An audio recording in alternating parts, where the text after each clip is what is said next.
closet.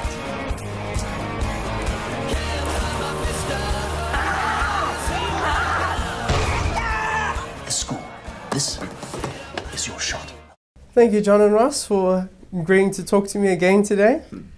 Pleasure. Mark? I'm going to hit you with a big one straight away. If I didn't like the first movie, why should I watch this? Wow, that's a tough start. I think it's a different kind of movie. So, look, if you really hated the first one, then probably you shouldn't be coming to watch the second. But I think to a degree this is a different kind of movie. It's much more comic. It's much more fast-paced. The first one is a coming-of-age story, and it's about a boy struggling to fit in and the agonies that he faces along the way. The second one is about a bunch of 8 feral boys going crazy, running amok, and taking on their housemaster, doing rebellious stuff, drinking, smoking, building a secret den. It's high-paced, it's action, a lot of shenanigans. So yeah. I think if you weren't that wild by the first, which I hope you weren't, but if that was the case, I think the second might just do the trick for you. How was the filming process different this time around? It was a lot easier at some level. I mean, the trick, was not to be complacent because we're making a sequel and just say, okay, well, we just need to rock up and not spend too much time on the script. So we went through, pretty intense script writing process again. To make, as John said, quite a different film. It's got a real kind of engine to it and much more high octane. But the filming itself was difficult in the usual way with weather, etc., but was easier in the way of bringing back a lot of the same crew and the same cast. We think that first film, how much time we put into finding these youngsters and casting that quite big cast that Spud has. And the second time round, we had to find a few new prefix, we had to find the normal 7, but most of our cast was there, same cinematographer, same production designer. So I think from a production point of view, you certainly see why franchises are popular to make, Yeah. So why did you decide to shoot in Cape Town this time? Well, I think shooting in Cape Town, for one, was very much a decision that got the film made. We saved a lot of money by doing that.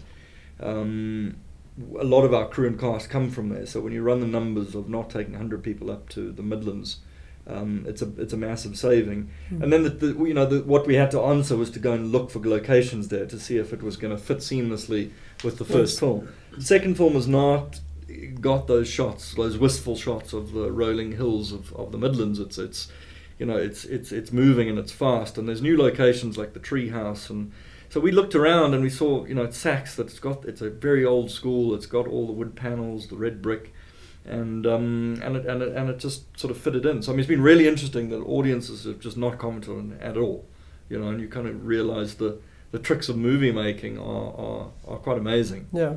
If people are hooked into the story, they don't notice that maybe the house is a bit different, but they don't quite know sure why, because they're looking at Spud's mum and dad being funny, and that's in the foreground, So the first movie, like we mentioned, was more dramatic, and now this one's silly, it's funny, there's a lot of really good laughs. Why did you decide to go from that drama? Because you could have made the second one quite dramatic again as well.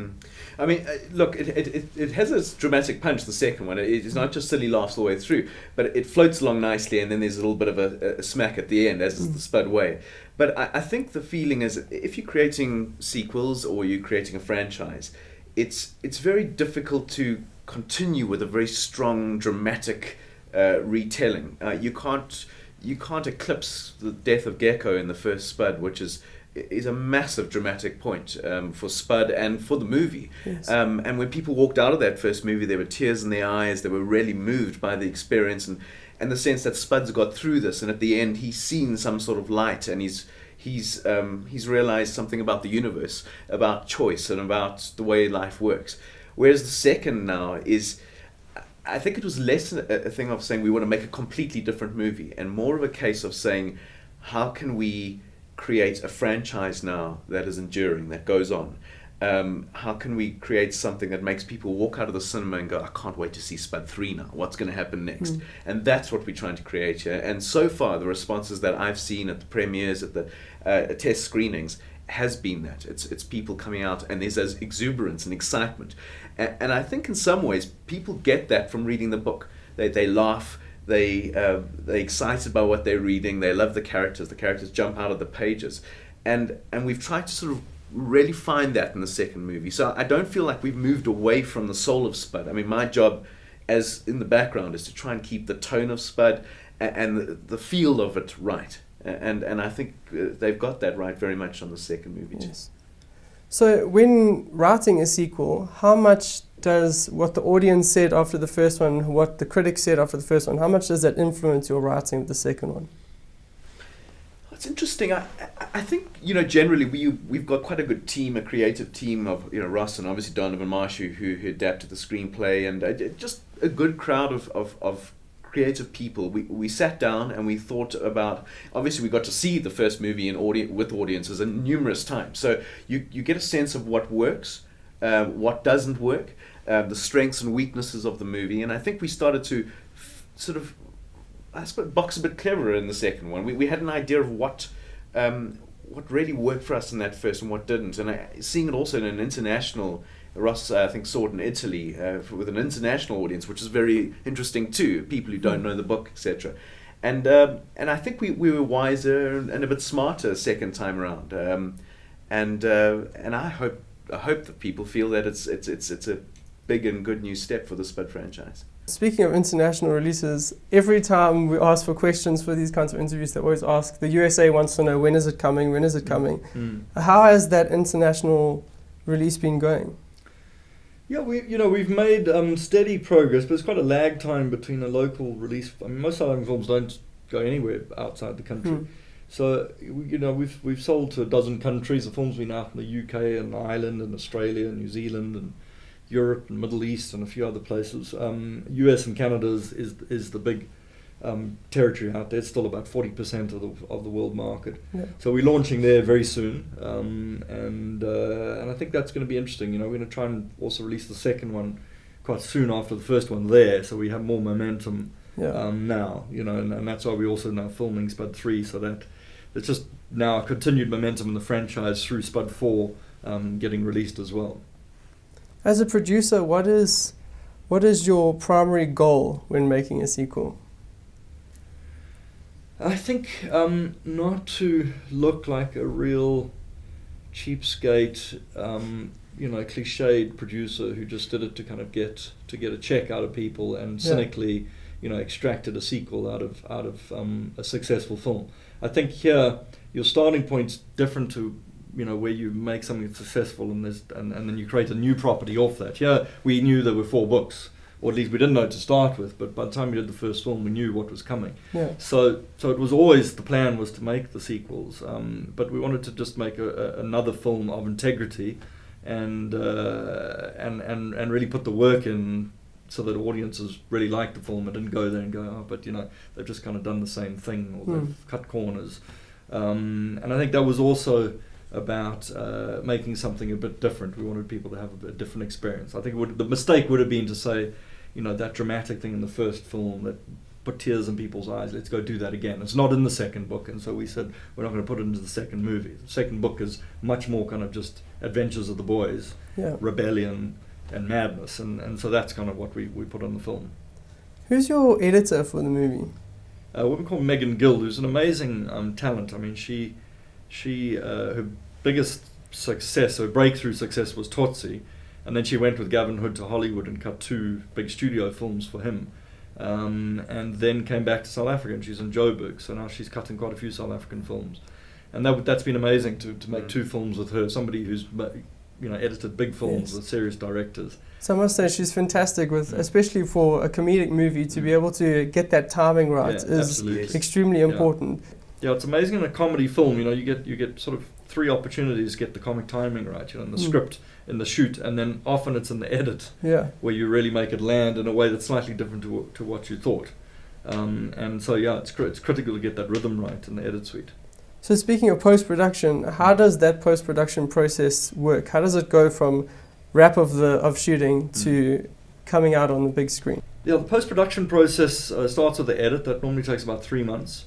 Towards the end of the edit process, we do some test screenings. We invite some people in, some people we know. We try to get some outsiders, and that's a very important part of trying to get some feedback. Just by sitting in a room with people, you learn a lot about how the film is playing, especially the pace of it.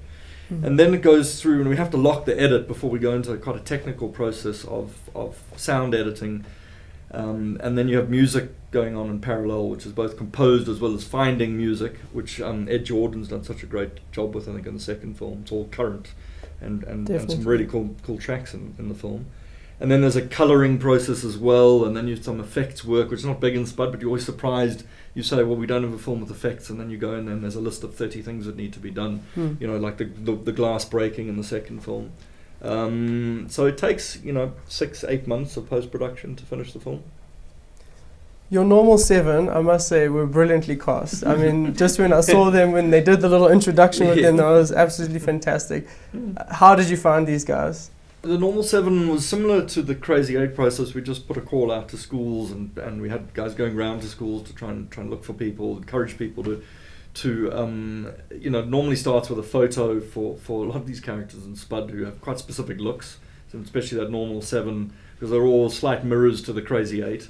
There's a big guy and there's a little guy, and so and then it's this fun thing where you put them all on a table and you say, okay, well, how do they look together and how do they look together, and they're another great little bunch. And now the third film we've got to find the Fragile Five. So there's a new generation that are going to come through of sort of 13-year-olds into the franchise. Yeah. Caspar Lee let something slip on Twitter that he might be in the third movie. Can you confirm or deny? John can answer that. No. He loves to give away confidential information. Well, it looks promising at this stage. I mean, I think there's a few... You can say it, you've already announced it. We'll say it again. I think he's going to play Garlic and join the Crazy Eight. And I think it's when I think about that, Garlic's quite an interesting character for me, because he's that guy who comes in and he changes the game. He comes into the Crazy Eight and he's very different to the rest. And obviously losing Mad Dog after the second, you lose a sort of a goon. That's what I felt when I was writing, and I felt I needed another character to come in to be that butt of the jokes and so forth. And here we've got a guy who's got a massive following, YouTube following. He's quite a compelling character, and I think he's going to hold his own with the Crazy Eight. So I'm very excited, and I hope that that all runs smoothly, the process of getting him here and so forth, and that he's going to be starring as the Mad Malawi.